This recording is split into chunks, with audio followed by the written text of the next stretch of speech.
Hey, what's up, guys? So, Sunday morning, got a little bit of time, figured to hop on and live stream for a bit. So, I've got a list here of a couple things that I want to go ahead and cover and jump into while everybody is hopping on board and joining the live stream. So, with that said, I guess let's jump into it. So, let's see. First things first. Hey, what's up, Joe?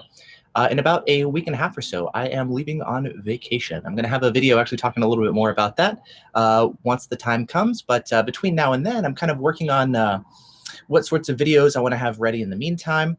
Actually, let's do ideas. So what I'm working on in the meantime and what I have time to basically cover between now and when I leave. So I guess kind of jumping into that, the first thing that I want to do is going over the Escort interview. It's a lot of stuff to do with that. That's going to be one of the highest priority things. I want to go ahead and get that finished since it's already shot. I'll get that up online sometime this coming weekend. I'll be working on that. That'll be pretty good. We covered a lot of stuff, everything from Max 360C lockup issues, Max 2 firmware updates, why are things taking so long, improvements as far as Escort Live, new radar detectors coming out, customer service related stuff. We talked about the Dragon Eye, jamming capabilities, what it takes for Escort's jammers to jam it, how many heads you need, and placement, and all this kind of stuff. Basically, your questions and my questions going over to Escort, and we did quite a lot of stuff. So that's going to be a big thing to work on, and that'll be coming this coming week. I also wanted to do another video talking about how to choose a radar detector. I do a lot of stuff talking about, what's the best radar detector, and it's always such a difficult thing because there is no one best radar detector that's best for everybody. And the analogy I always give is like a car. Some people need a hybrid, maybe you want an exotic sports car, maybe you want a truck, maybe you want an SUV with four-wheel drive. Like, there's no one best for everybody.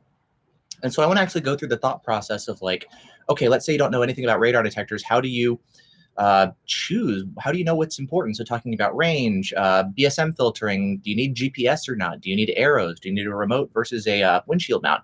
Kind of going into all that stuff. Do you need an RDD immune detector? So basically kind of walking through from stage one to like, okay, what are the most important features that you need? And then since it's always changing, what's the best detector? There's new ones coming out and old ones being discontinued and all that kind of stuff. It's like, okay, now that you have a context for what sorts of features are important for you and where you drive, because that can be a factor too, then you can go into like, okay, now let's take a look at a video or an article or something, and you have an idea for which maybe 2 or 3 detectors you should be focusing on, and you can narrow it in from there. So you're like, okay, maybe I want a detector with GPS and I want arrows and I want a windshield mount. Okay, so that puts me at the V1, maybe some of the Escorts, things like that, So at least that'll help you kind of narrow things down. So I think that'll be really helpful for people who are, what's the best detector? And then it's always annoying to say, well, there isn't one. And it's like, okay, so how do we kind of narrow that down to simplify things for people,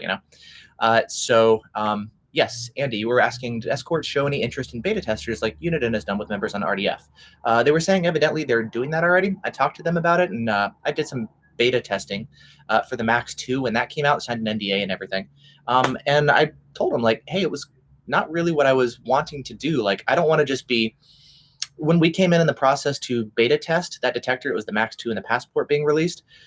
It was pretty late in the process, so that once we gave our feedback, it was too late for them to really do anything. The detector was ready for release. And so our beta testing became more of a marketing thing to where like, well, you didn't really implement the stuff that we wanted. It was too late to really get the stuff done. So by the time the product is released, you have more information for people to know about the detectors. It became more of a marketing thing once the product is ready for launch. And I was like, that's not what I'm interested in.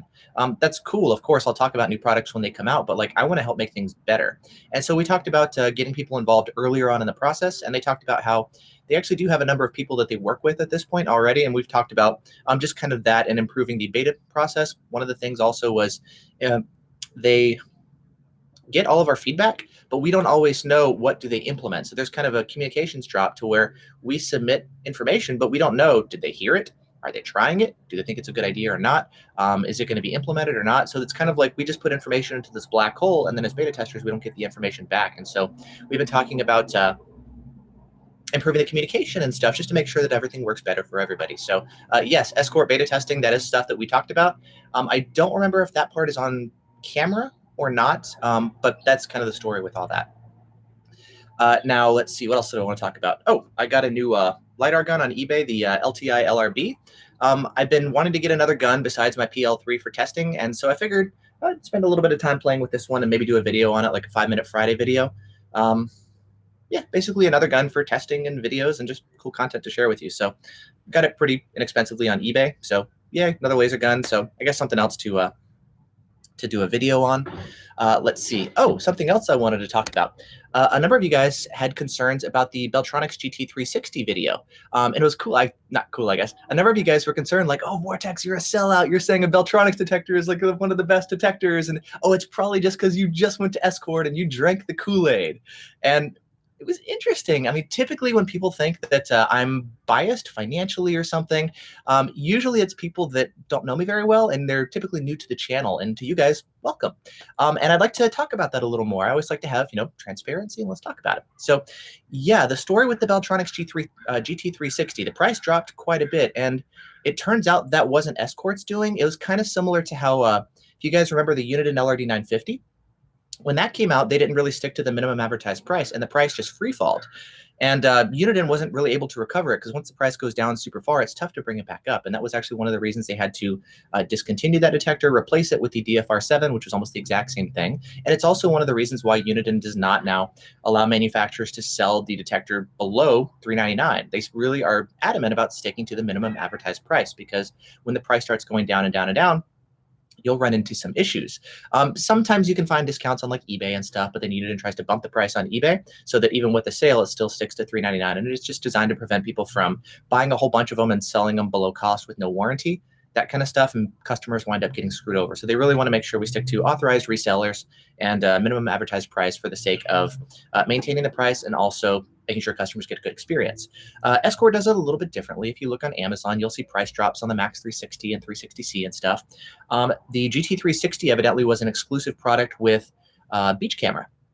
I don't know all the ins and outs as far as why companies decide to stick to price or reduce them and all that kind of stuff. But yeah, the price actually dropped considerably, even below cost. It turns out Escort was not happy about that. And they're like, okay, we need to address this and fix it. And so that's actually one of the reasons that the price is going back up. And I'm like, wow, in the meantime, that's a great deal. I mean, where else can you find a detector like that? That's, if you take the Escort hate away for a moment, because it can be kind of tough when you're emotional to like sit back objectively and take a look at it. But if we take that away for a moment, you've got good performance like the Max 360C, BSM filtering. You've got arrows, GPS, auto lockouts, Bluetooth.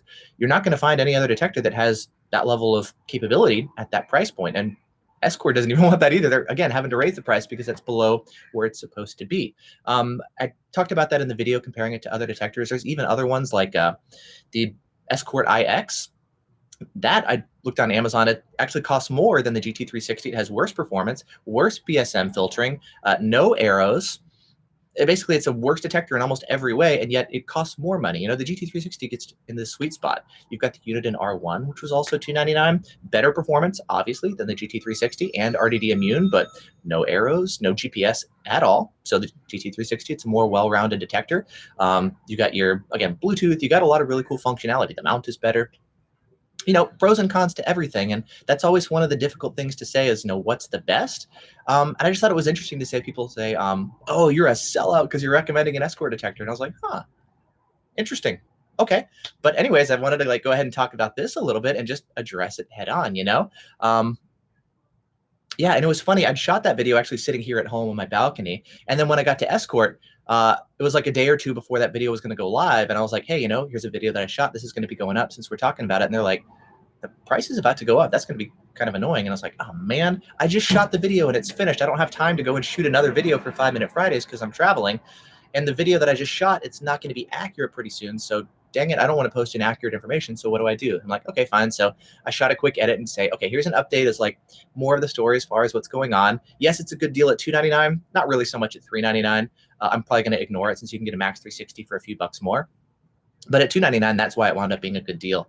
But anyway, I just thought it was interesting that I guess that kind of comes with the territory of like Escort hatred. There's a lot of that these days, and Escort has done a lot of that to themselves. And so I can understand it. It was just kind of funny. I get that sometimes if I'm saying like, hey, there's also some positive aspects, and Vortex, you're a sellout. Thought that was kind of funny. So anyway, that was an experience. Let's see. Why do you like the DFR7? I don't know, I covered that quite a bit. It's the best bang for the buck that you'll find. Okay, GT360 aside, because that's going up in price. Great performance, not the best, but great performance. GPS, manual lockouts, not auto. It's kind of going to give you the best performance and filtering and functionality at that 300. Actually, you can get it now for like 250 or 225 if you shop around. I've got videos on that kind of stuff. But at that price point, it's kind of the sweet spot of bang for the buck, and that's why I recommend that one. Yeah, Chris, I have a Max 2. You don't talk about it anymore. Yeah, it's been discontinued. I think they're still selling it at like Costco or something. It's been replaced by the iX. The new firmware update was really good to help improve the BSM filtering, the one that came out recently.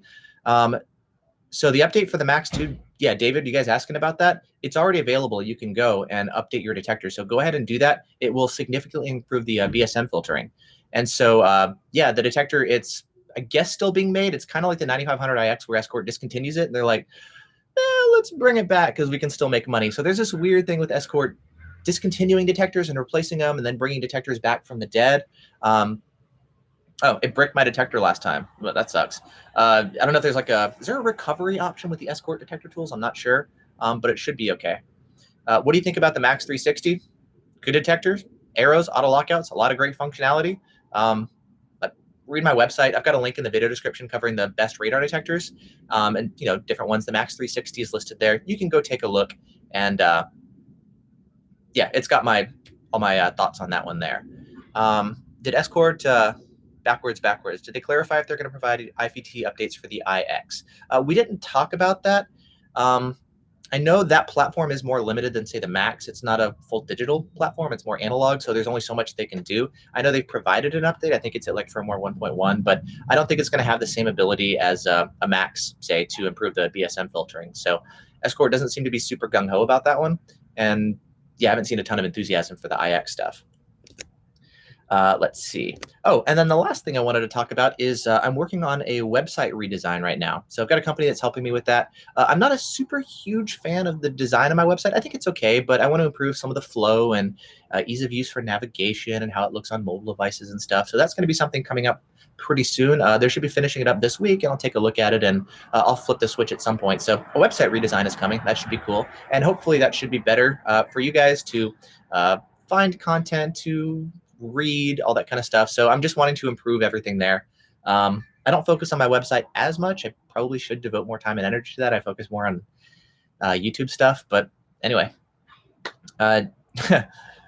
Jerome Rhett, when will the Valentine 1 be updated? Go grab a Magic 8 Ball and let me know. Nobody knows.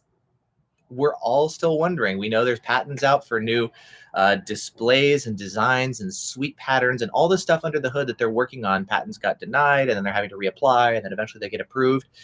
The general consensus is Mike Valentine is getting closer to retirement, and he's not as gung-ho anymore about like really updating the detector. And so we're all waiting just for updates. So nobody knows. Nobody knows. Don't hold your breath. We've been waiting for years for updates.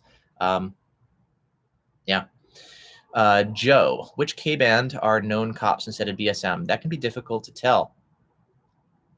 Sometimes, I mean, I think the V1 does a good job as far as the situational awareness to be able to watch the signal and the ramp up and the signal strength and the frequency and, the lockouts. You can see multiple signals at a time. So you can see there's 5 locked out signals in a shopping center, but hey, there's a 6th signal. This is something new. What is this? And then you're looking at the frequency. You're looking at the ramp up, the arrows. You're watching one signal while everything else is locked out. It does a really good job with that. That's one of the easiest detectors to do that sort of stuff with, but it's not very easy necessarily to tell the difference sometimes between a BSM and a legitimate signal. I think the ramp up again is one of the biggest things. You can pick it up super far away, and it slowly gets stronger and stronger and stronger as opposed to a BSM, which behaves differently. It might go full tilt when you're really close and you see an Acura in front of you. So you're having to like do a little bit more mental analysis to tell the difference. So it's a little bit difficult. There's not a great way of doing it. I wish there was. Ideally, in a perfect world, a detector could just tell the difference between all of them and filter them out all together. And that's kind of the goal that everybody's shooting for. But until then, it's difficult. So, yeah. Cool. What do you think of laser defense in Canada? Sellers are saying it's legal. People are getting charged with interfering with the police. Yeah, not every officer knows the laws. In many places, it is legal, and it can suck to get pulled over, and then you have to deal with all that kind of stuff, So that's one of the reasons why, even if it is legal, still slow down, disable your jammers. Don't give them a reason to get concerned, pull you over. they may not know the laws, all that kind of stuff. I make a really big deal, as always, about talking about automatic JTK stuff. Yeah, just avoid the issue entirely, and that is really helpful. But yes, British Columbia, Alberta, and Saskatchewan laser jammers are legal. The other provinces, they are not. Let's see. K-band frequency stuff. Yeah, K-band can be all over the place. 24, 138, 24, 192, 197, 167, as far as BSMs versus legit. Yeah, K-band, there's a lot of overlap between legitimate and false alert frequencies. It's not as good as Ka-band of looking at the frequency to tell the difference between a false and a legitimate signal. You can do it to some extent, like Me As My Name is talking about that.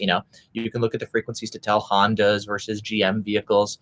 But even those can vary somewhat, and you can do some things, but it's not as clear as Ka-band to tell the difference between a legitimate and a false signal. But there are some tricks that you can do. Bumping my table here. Sorry.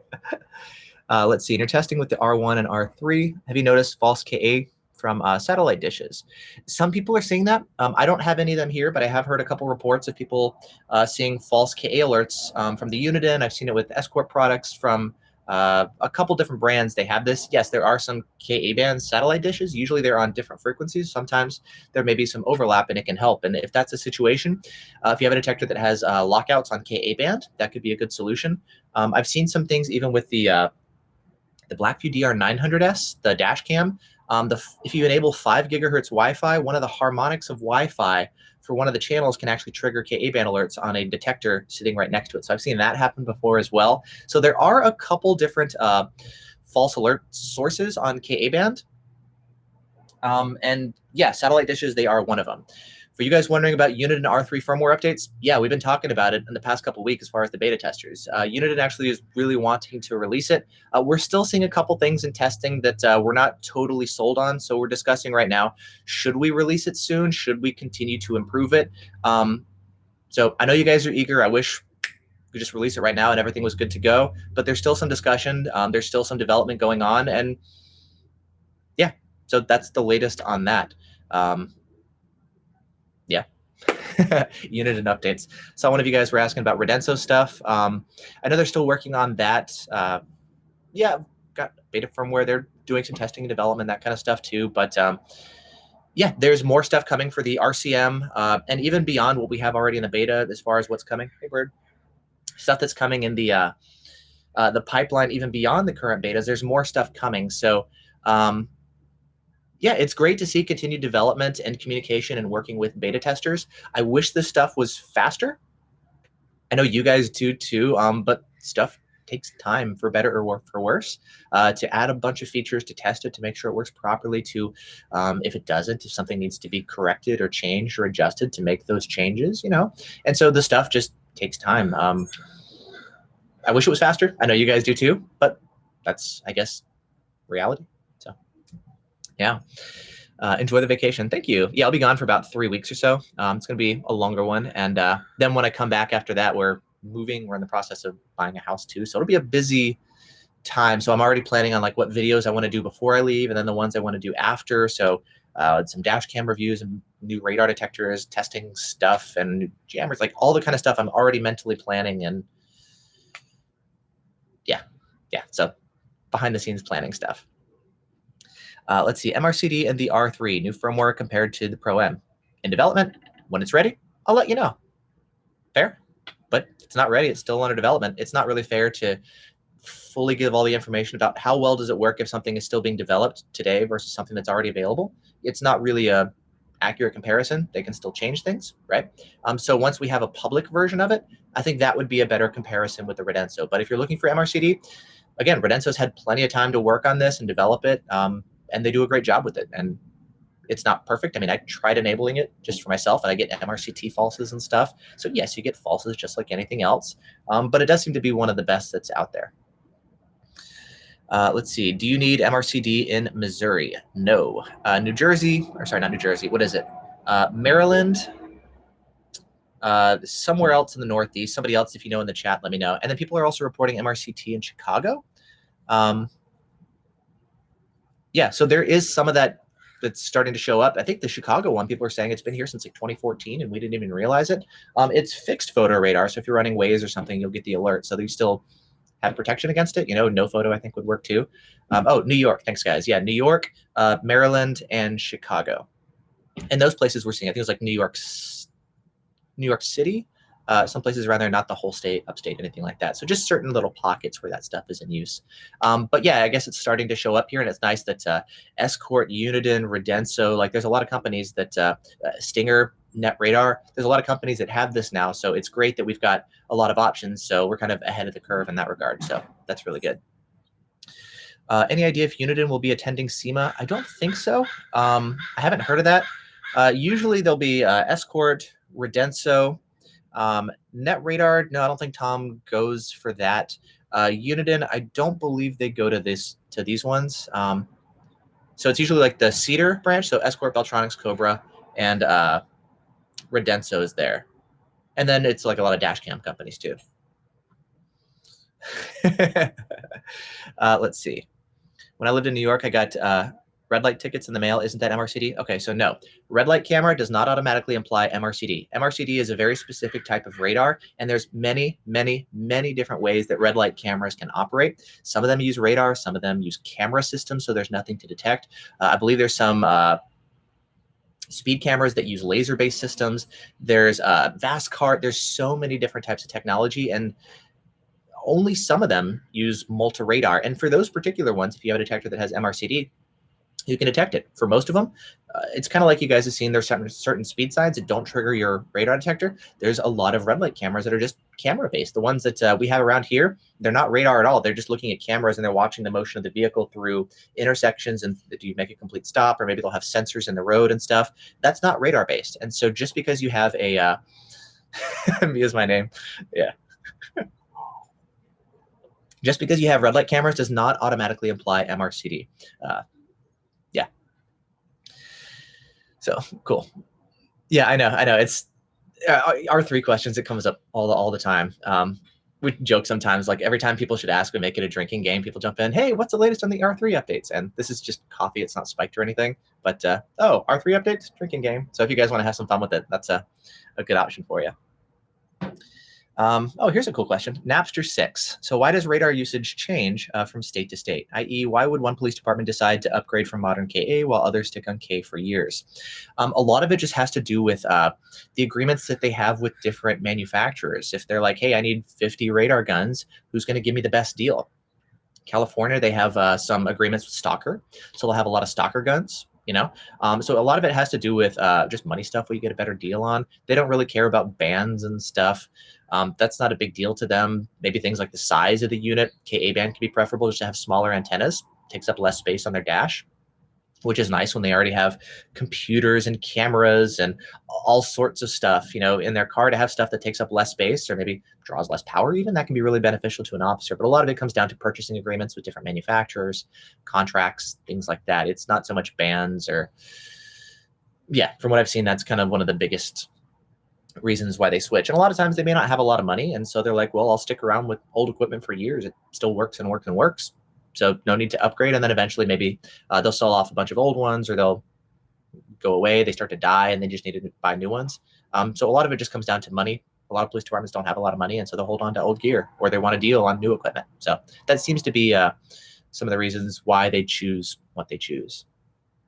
So, yeah. Let's see.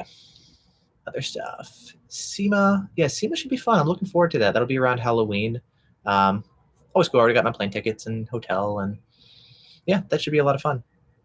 Let's see, Blue Moon. My $15 eBay Chinese detector is not in the top 5. No, it is not. That was funny. Oh, funny story.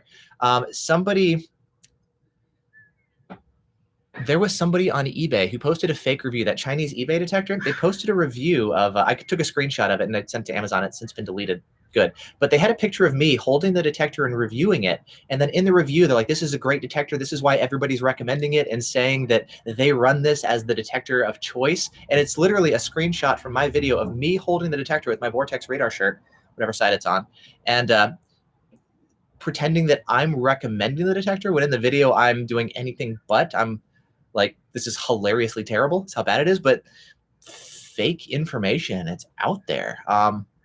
That's kind of wild. They're using me to try to sell, and it had a lot of likes and stuff, fake reviews, a lot of, wow, this is a really helpful review from just fake accounts and stuff. There's a lot of it out there. It's kind of wild. So fun fact, yeah, but that review's since been deleted and stuff. It's just interesting to see this kind of stuff. There's other people who do reviews for Amazon clicks just because Amazon affiliate programs, that's a way to make money. It's a way that I make money. When you guys buy something, you click on Amazon and make a percentage of the sale. 4% for electronics like radar detectors, and it varies depending on the products. Anyways, people will make review sites, and it's just a way to get you to come and click on their Amazon links, and they make some money. Usually the reviews are pretty bad, but there's a lot of that kind of stuff. Yeah, Fake Spot, that's a good Chrome extension and a website for you can see like how legitimate Amazon reviews are. There's just a lot of that kind of stuff. So yeah, David, I know it's funny. So you know you made it when your image is hijacked. I know. I've got a friend, her music got pirated.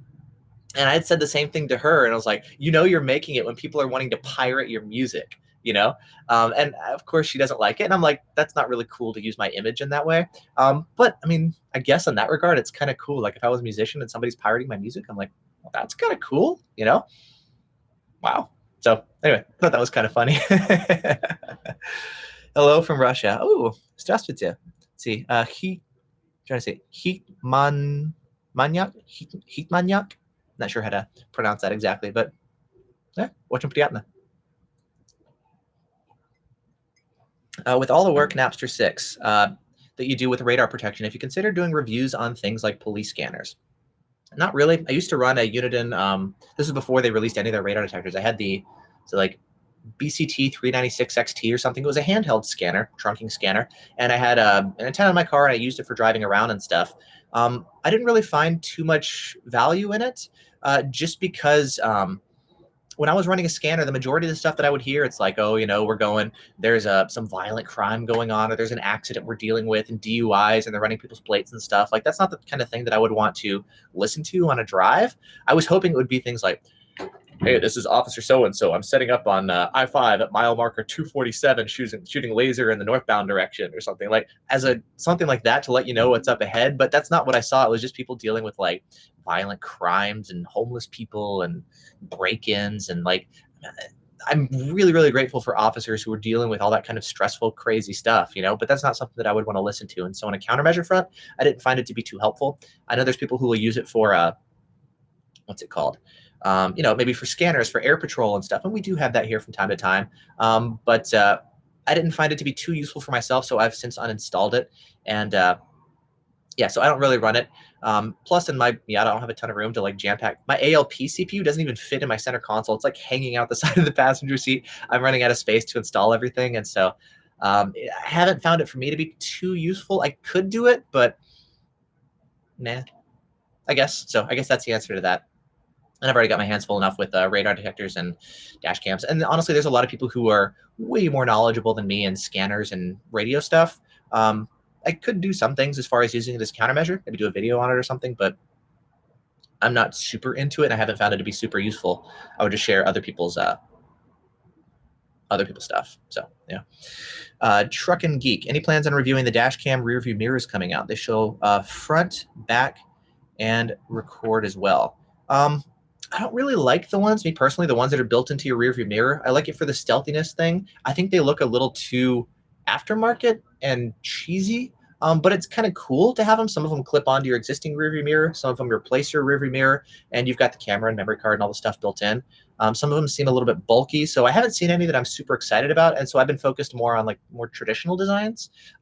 But yeah, I know a lot of people really like the rear view mirror style ones just to make it a little bit more stealthy. And I see them from time to time driving around. I'm always looking at people's windshields for radar detectors or dash cams. It's just a game that I play. I'm looking for laser jammers and stuff. So I see them from time to time, but yeah, I'm not really super interested in reviewing them myself, but there's cool things you can do where it puts like maybe the rear dash cam will also turn into a backup camera, which will show in your rearview mirror. That's kind of cool. So there is some, unique functionality to that, but it's not something that I'm super interested in myself.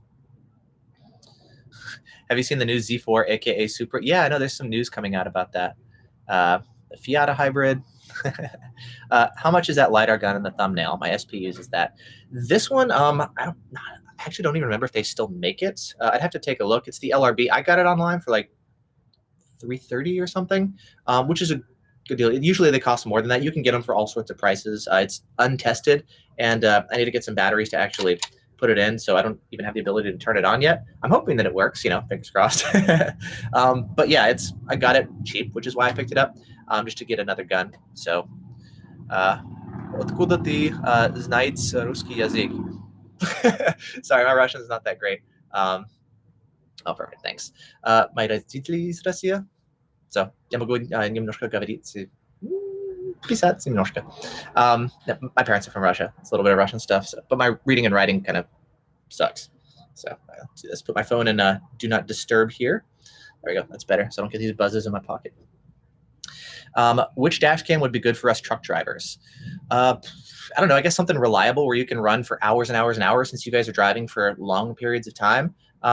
Even something like, just an A119, just something that's recording out front should be fine. You can get them for like $100 or less. I don't think you need like the interior recording ones. It's mostly like exterior for crazy stuff going on the road. If you go to my website and click on dash cams, you'll find a link to like the A119. The A119 Pro, I'm liking personally a little bit more than the A119. It doesn't have the rotatable lens. I don't think you'll need that in a truck. I'm working on that kind of review stuff. I've had issues with 2 different A119s and a broken mount and botched firmware updates and stuff. So I'm still kind of working on that stuff, but that seems to be some of the best dash cams, around $100 or so. So you don't need anything crazy fancy, but that should be a good one. And yeah, just go to my website and you'll find some information about it. Blackview. Oh yeah, that's a good point. Blackview makes a trucking dash cam. That could be an option too. The rear camera, they make like a weatherproof one. I don't know if it's good for semis. It might be good for like whatever the 20-footer ones are called. I don't know, like U-Haul truck style. Basically, it's a cable that you run out, and it's a long cable, and you get like a waterproof rear camera, so you can mount it on the outside and point it out back. That could be an option. Box trucks. Thanks, guys. So that could be an option. Chris O'Day, will the A119 lens angle adjust for that steep of a windshield? Yeah, it's really adjustable, the lens angle, so it should be just fine. Yeah, there's a lot of ability on that one. The A119 is the one that also adjusts side to side, and that's kind of the special thing. But the one that I have, it's kind of loose, and so the lens is always shaking, and it just ruins the camera, and so I'm having to get another one that doesn't have that issue. So yeah, and I guess on a truck, if you've got a lot of vibrations, maybe get rid of that point of failure. Might be a good idea. Let's see. Have you had any contact from law enforcement regarding your channel? Yeah, I get police officers who watch my channel who sometimes comment, and they will give me additional information, or they'll be like, one comment that they'll say is, don't use the word clocking for radar. They use evidently a different term because clocking implies time and radar has to do with radar. And so evidently with law enforcement, they call it something else. I'm not sure what the term is, but they don't say clocking. So yeah, but it's interesting, they learn from me. I guess I learn from them. I always have to be careful for what I share. It's a public area, but yeah, I've had great experiences. They sometimes leave comments, and I know they watch their videos, and so yeah. Is the Vava dash cam trash, the round one? I haven't tested that one. They keep emailing me wanting me to review it. It's the one where like the dash cam can spin and point different directions. It's cool. Maybe I'll test it eventually, but there's a bunch of other ones that I want to test first. I guess you'll have to maybe find reviews from other people online and check out the video quality and functionality and stuff, but I'm not super gung-ho on testing that one, so I don't know too much about it. Yeah. Let's see. Are you going to test the Max 2 with the new update? No. I sold mine months ago. I've been waiting and waiting for the update, and I'm like, so I sold it. I don't even have one anymore. I'll let somebody else test it, and then I'll just share the results with you guys. But if any of you guys want to test it, I would love to hear your experiences. It's a community effort. There's only so much I can do myself, and I would love to see your results for you guys who want to do some testing. So by all means, go for it. Okay, so Russian discussion, we'll not really do that for now. That's something for later, but yeah. Let's see. I love the Rexing V1 LG. Oh, good. Glad you like it. Yeah. I've never run one myself. I've heard good things about it. They seem a little bit bigger and bulkier. But yeah, I've heard good things about them. Street Guardian, that's a good one. Have you heard anything about high rates of returns on the R3? Working on my third one. What are the issues that you're seeing? Mimi, let me know. Yeah, is it laser falsing? Is it detector defective? Is it not alerting to a police officer? I see a lot of people returning detectors for that, or yeah, just let me know kind of what issues you're seeing and why you returned. I'm curious. We could talk about that.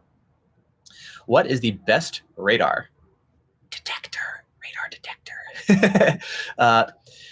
Go in the link in the video description. Right at the top, that has a link to my top choices for best radar detectors. There's a lot of really good choices, and that will help you decide which one is best based on your budget, features you want, where you drive, things like that. So just hop in there, and I've got tons of videos and information on my website. So, and that'll be a great place for you to start. Laser falsing, yes. So I'm not sure why, but the detector does false to laser sometimes. I don't see it, so it's tough for me to like troubleshoot it or anything. Sometimes it could be a phone. I don't know if it's the sun or taillights or whatever. You could turn off laser. I know that's less than ideal. The R3 is not really that great in laser sensitivity. It's okay, but it's not great. And so if you need laser detection, just rely on jammers. And that's what I do because it actually helps. And so I know that's not ideal, but yeah, the R3 does have some laser falsing, but you can kind of work around it. Yeah. Ooh, oh, that's an interesting one. Shad Teague, taking delivery on a Tesla Model 3, but ALP placement looks impossible. Yeah, I've been looking at that too, and I'm like, oh, that's such a cool car. We've got them around here too. And congratulations to your Model 3, by the way. That's awesome. Yeah, the placement options are pretty limited because you're going to have to mount really, really low down in the grill. That's kind of your only option unless you want to start cutting into the grill, and I doubt you're going to want to do that in your Model 3. And so, yeah, you're going to be limited with mounting super low. I don't know if 2 or 3 heads, I'd have to take a look at it, would be better. Maybe 3, just because it's so low. You might want the extra head just for additional detection capabilities. But I'd be curious once you get them installed to mount in there and test it, and then follow up with me and let me know how well it works. Because they are mounted down low, is the sensitivity of the ALP head still sufficient to give you adequate protection on the headlights that are mounted higher up? It should be, I would hope, but it's always good to test it and confirm. That's why we get laser guns and test, is to find out for sure and not just guess, So I would love to see, that's kind of your only option. Test it and let me know how well it performs. Any news on the V1? We talked about that earlier. Nope. We're all waiting. Don't hold your breath. It's kind of like move on. The only interesting stuff with the V1 right now is the apps like JBV1. There's tons of cool stuff there. When I come back from vacation, I want to spend some time playing with JBV1. V1 Driver is cool, all that kind of stuff. Yeah. So that's really the news. It's third-party apps with the V1, not so much the V1 itself. Okay, so this is interesting. 2 of you guys are asking about fiber heads. So Stinger has the all-fiber head coming out. Good for the Model 3. Potentially, yeah. If Stinger's jammers could actually work properly and reliably, which I haven't seen at this point,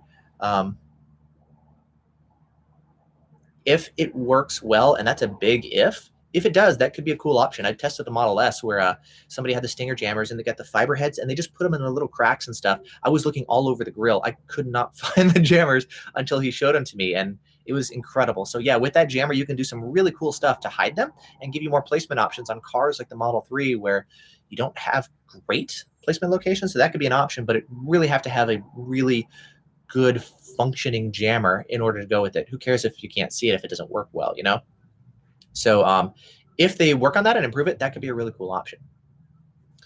Let's see. Is there any way to make a laser jammer truly undetectable? The fiber heads, making the head smaller, that could be a thing. But other than that, yeah, they're going to stick out. Maybe make them look like parking sensors or something. Or some people will put IR transmissive plastic called Perspex. It's basically, it looks black to the eye, but infrared light can pass through, and people actually put their jammers behind there. And yeah, you can't see them. It actually looks really awesome. I've done a video about that with the Tesla Model S. If you look at my channel, you'll see that. Yeah, a number of installers are doing that, and it looks really good. Let's see. Edit Voyager. I know it's not radar, but I got window tinting done. Congratulations. Posted pictures in the show off your install section on RDF. K-Video. Oh, hey, what's up, K-Video? Getting a dash cam soon. 750S or 900. Yeah, both are good. What's up, Keith? Yeah, the 900, I like it overall still. It's running into some overheating issues we're noticing, especially in the summertime. The dash cam is overheating and it's shutting down if you're parked in the sun or even driving in the sun. I've encountered that issue, been talking to Blackview about it. They haven't seen a ton of issues about that, but I know a lot of us on RDF have been reporting overheating issues. And so we've been talking about that. I may be sending my dash cam back to them so they can take a closer look at it. Some of you guys have actually done measurements with like thermocouples. I think it was like 86 degrees. I forget exactly what it was, or 100 something. I don't remember. I have to take a look. But there's a certain point where the dash cam shuts off because it's overheating in the sun. And, you need your dash cam to always be working, right? You can't have, it has to be reliable and continuously recording. So that's kind of an overheating issue. So if you're in a hot area, you might want to consider the DR750S, also a great dash cam. If you need one soon, that might be the way to go. Maybe they'll work on the 900 overheating stuff, but it might be kind of tough with cramming the 4K sensor into this body. There's maybe only so much they can do. So that's kind of something I guess they're still figuring out. But I guess that's the latest on DR750 versus 900. Let's see. When do you think you'll follow up with Mike Valentine? Reached out a couple weeks ago. Yeah, he's up for an interview. Turns out he was out of town this past week. Would have been awesome to meet up with him. I don't know when. I don't know when I'll be back there or he'll be in the area. I would rather meet up with him in person and do the interview that way instead of like over Skype or something, the way I did with Ed Bolian. He's just cooler to do it in person. But if I have a chance to meet up with him, I think that would be awesome. I would love to totally geek out about radar, and he knows so much. Like, I would love to just talk to him and learn so much from him. I think that would be awesome. And then, of course, I'm going to ask, what about the Valentine 2? Where's the updates? And, you know, of course, we'll talk about that too. And who knows how much he'll want to say or keep tight-lipped. Valentine is notoriously tight-lipped about future products. So maybe we'll just geek out about radar stuff. But yeah. Ceramic tint. I live in Phoenix. Remove my car and detector. Yep. Good info about the DR900S. About to buy one. Yeah, it's kind of a bummer. That's the thing. I wish there was like an ultimate dash cam. You know, that's kind of one of the difficulties finding like the ultimate radar detector. It's also kind of difficult finding the ultimate dash cam. They all have their pros and cons, and I think it comes down to just different styles. The heating thing is kind of unfortunate with the 900, but you know, do you want 2-channel? Do you want 360 stuff? Do you want parked recording? All this kind of stuff to consider. There's lots of options, and I guess that's just life. You know, we have lots of cell phone choices. We have lots of car choices and lots of options. It's really nice having lots of options, but it can also make it tough to figure out which one do you get and which one is the best. And it depends and all the usual stuff, you know. Yeah, I live in Edmonton and was looking to find a new radar detector. Not sure which one is the best for me.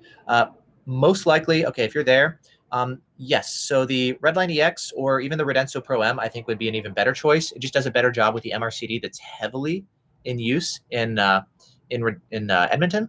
So what was the site? Visions.ca or something. I have a link on my website to where you pick it up in Canada. Oh, here, go to the link in my video description. Best radar detectors, scroll down to Redenso Pro M, and there's a link to where you can get it in Canada.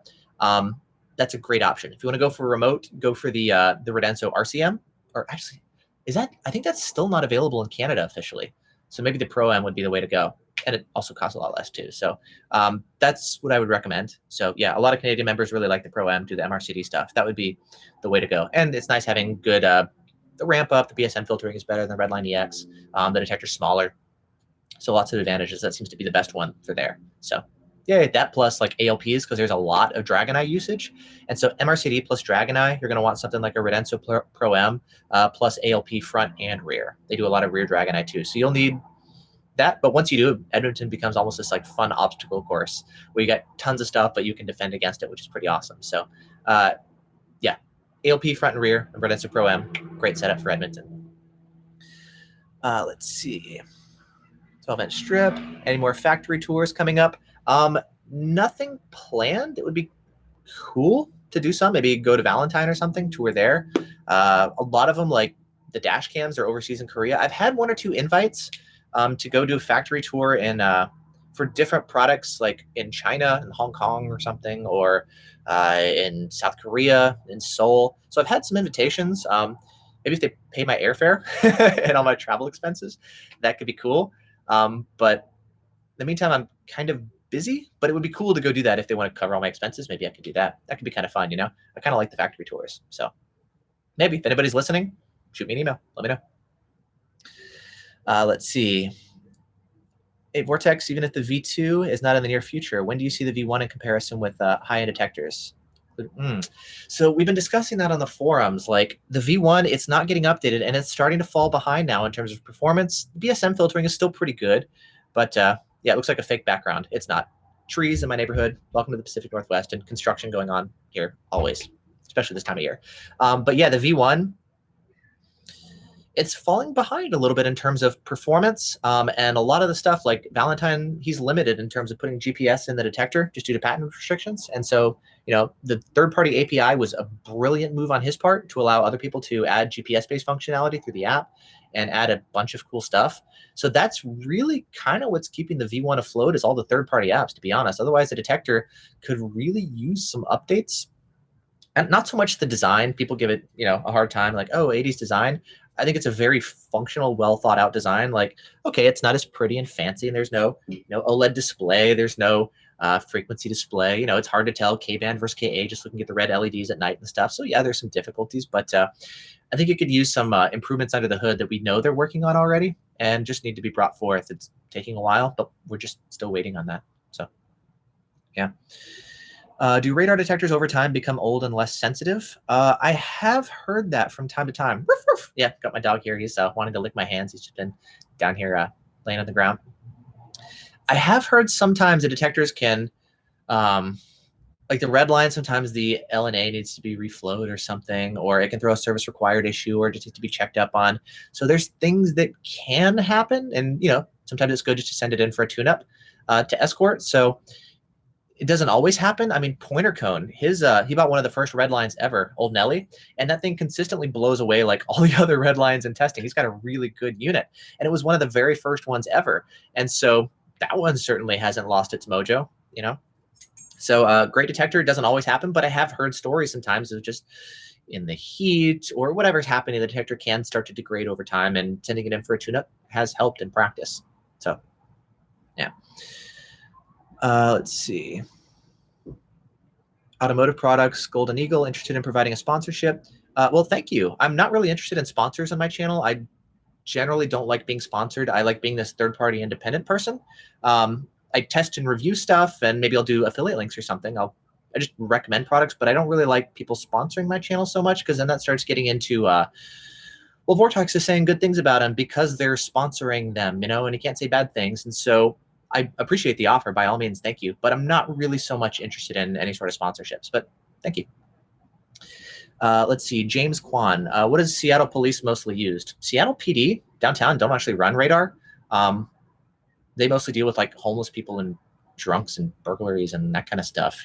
That's what they deal with. But Washington State Patrol on the highways, they run for radar generally MPHB 3s, 33.8 on KA band. For laser, Custom Pro Laser 3s.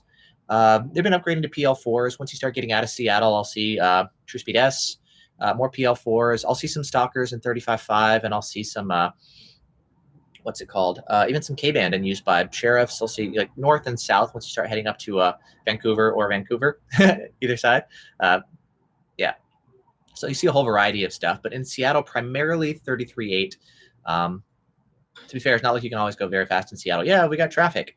That's the thing. Everybody thinks, oh, Seattle, isn't it always gray and rainy and stuff? The rain, it's drizzly, but it's just more like overcast gray. What's it called? That's why the coffee is so big, because it can get a little bit dreary. So yay, lift your spirits and warm you up. But yeah, there's just a lot of people moving here for Google, Amazon, Microsoft. They're all here. Starbucks, like lots of big tech companies. And so there's just a lot of traffic. There's a lot of, what's it called? Yeah, houses being built, housing prices are going up, construction all the time. It's more of that. So yeah, that's actually more of the stuff that we see. But I guess that's a bit of an aside. MRCD update on the R3. Rewind the video. I don't remember at what point we talked about it. But anything that can be moved from one car to another for laser defense? Not really. Not easily. Laser has to be mounted in the grill. It does not work well mounted in the dash. I've seen a couple people test it with limited success, but really it's designed to be installed in the grill. And once you start running the wires and everything, it's not really convenient. There was some stuff like the old ALF jammers or something, which could be used. The Max CI, or it was the ZW5s, could potentially be used. If you could just stick it in with tape and then wire it into the battery or something and tuck everything aside, and have the cigarette lighter one, that could be an option. So you could make it work, but it's not as plug and play as a radar detector is by any means. Let's see. Cody, is there a hardwire for a Uniden? Yeah, you can use a standard one, and they also have, what's it called? There is a Uniden specific hardwire as well. Tom has it on his website, bestradarDetectors.net, and it has like a remote mute button and alert LED. So if you want the little box for like a remote mute, that's already available. So that's an option. I run all my detectors hardwired off of a Valentine hardwire cable. They all use the same RJ11 ones, and they're all compatible. So Renso XP, Uniden, Valentine, Escort.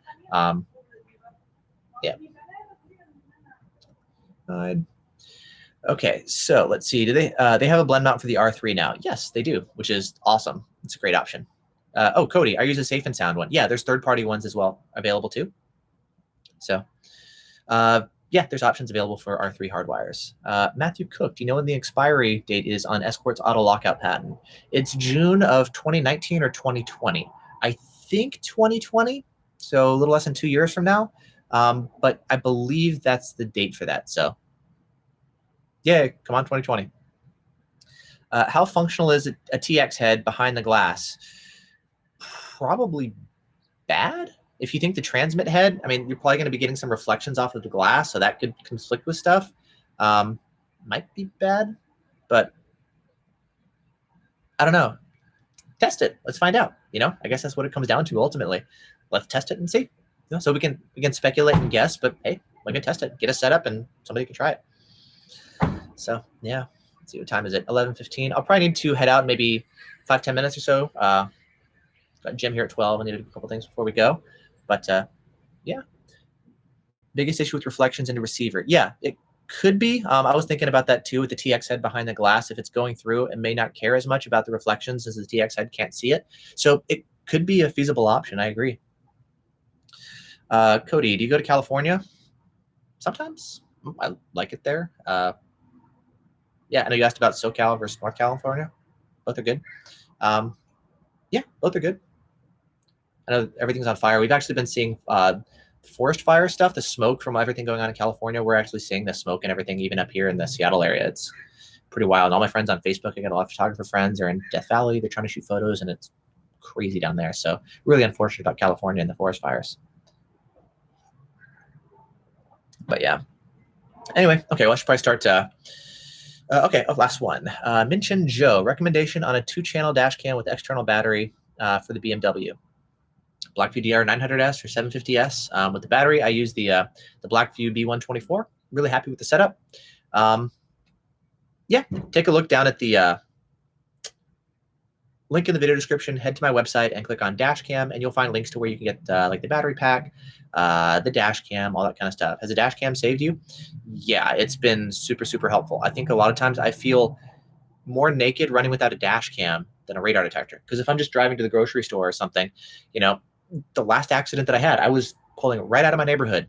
Boom, I got hit right there. A radar detector wouldn't help you. Like a dash cam, things can happen anytime, and you can't control what other people are going to do. And so like I feel more naked like without a dash cam than I do a radar detector a lot of times, to be honest. And so yeah, I found it extremely helpful. So yeah, don't leave home without it. Sometimes it's like I keep one in my car where I try not to pull the memory card out of. So if I'm pulling stuff in and out for comparison footage and stuff, I at least have one dash cam going. Even if it's not my best one, I'll try to keep at least one dash cam with the card in it. But yeah, definitely get one. It is supremely helpful. Yeah, anyway. Okay, cool. Well, I hope you guys are having an awesome weekend. Enjoy your time, and I gotta go. It's been fun hanging out with you guys. So